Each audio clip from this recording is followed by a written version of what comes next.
Somewhere in the multiverse, a god got off his throne. And nobody is talking about how strange that actually is. At the end of Loki Season 2, Tom Hiddleston's character did something no other Marvel hero has ever done. He didn't want to fight. He didn't get the girl. He sat down alone at the center of all existence and chose to hold every timeline together with his own body for the rest of forever. That was the ending. Full stop. Roll credits. Loki, king of nothing and everything at the same time. So somebody explained to me why the new Avengers Doomsday trailer shows him standing in someone's living room in his old TVA jacket, holding what looks like an employee ID card.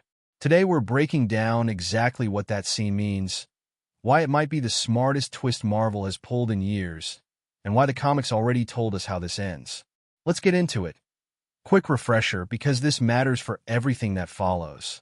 Loki Season 2 ends with the temporal loom failing.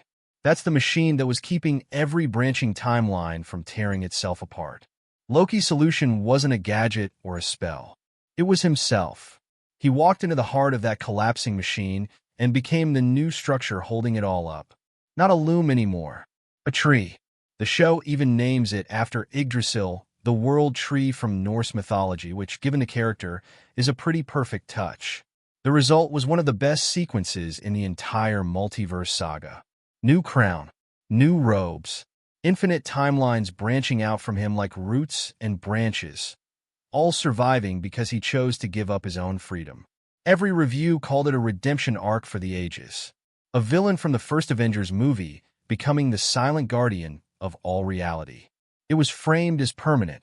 It was framed as sad. It was framed as done. Which is exactly why the new trailer is such a gut punch of a mystery that I am the first full trailer for Avengers Doomsday. We get our first real look at Loki since that finale. And he is not on a throne. He's inside a house. Bright curtains, warm lighting, a very domestic, very human-looking room. He's wearing his familiar TVA outfit, the same look from earlier episodes of Season 2, not the godly robes we last saw him in. And in his hand, there's a small card. Look closely, and you can see it's a Time Variance Authority ID, and etched into the back of that card is the same tree symbol from the Season 2 ending. That single prop is doing a lot of heavy lifting.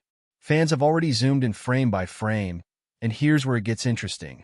Whoever is holding that card appears to be wearing a wedding ring.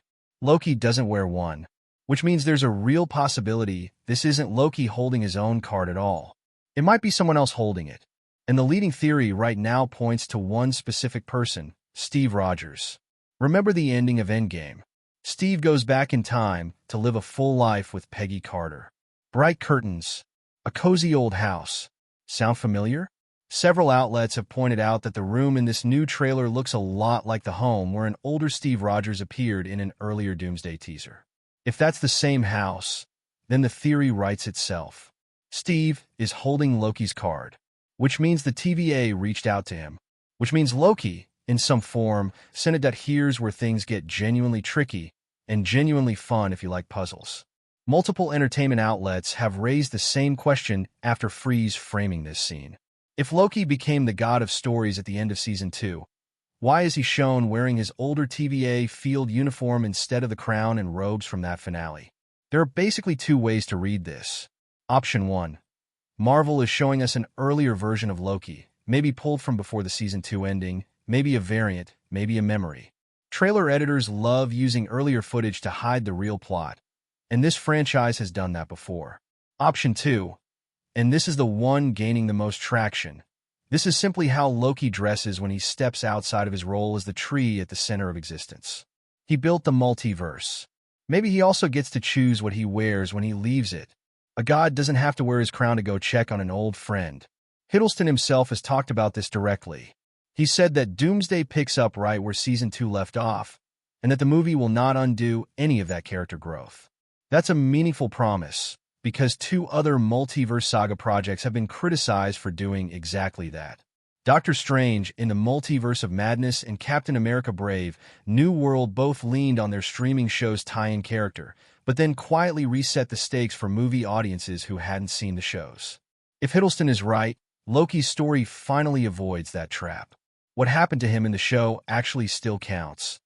This is the real question, and it's the one worth sitting with. If Loki gave everything to hold the timelines together, why does he now look free?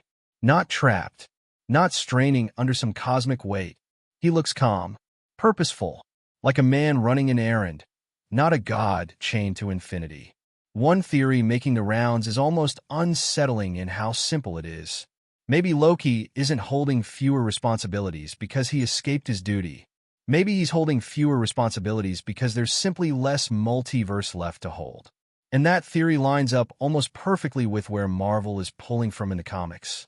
Back in 2015, Marvel published a comic event that basically every modern Marvel movie has been building toward, whether people realized it or not. It was called Secret Wars, and the lead up to it was a storyline called Time Runs Out. In that story, the multiverse starts collapsing. Not slowly, violently. Different realities begin colliding into each other in events called incursions. And when two universes touch, both of them are destroyed. Instantly. No negotiation, no fixing it later. Facing total annihilation, a group of Marvel's smartest minds, called the Illuminati, make an impossible choice. They start preemptively destroying other universes before those universes can collide with their own, sacrificing trillions of lives to save their own reality a little longer. It's grim, it's morally messy, and it's exactly the kind of large-scale, world-ending stakes that a movie literally named Doomsday needs to justify its title. By the end of that arc, only two realities are left standing before final Secret Wars kicks in. Marvel's two flagship universes, reduced down to the last ones in existence. Now look at what Doomsday's marketing has been building.